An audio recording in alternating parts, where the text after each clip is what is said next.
What should parents tell their children to do when interacting with police officers? I think first and foremost is respect their authority. There's no need to be disrespectful.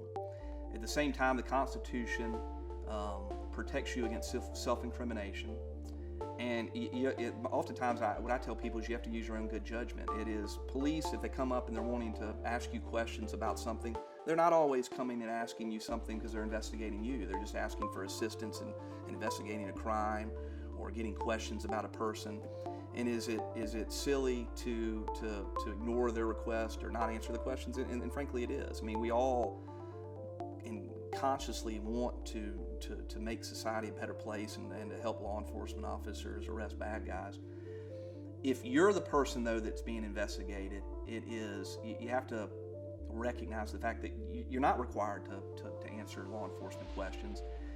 And sometimes silence is your best friend. You're never going to be in a courtroom where your decision not to answer questions of a law enforcement officer can be used against you. You have the right to not incriminate yourself.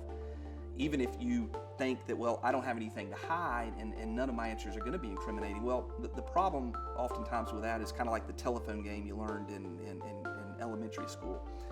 Your words when you're telling somebody, another person, or you're vocalizing something to another person, you're leaving them with being able to interpret or restate what you've said. So, which can always be a dangerous thing. So you never want your words taken out of context. You never want your words misinterpreted.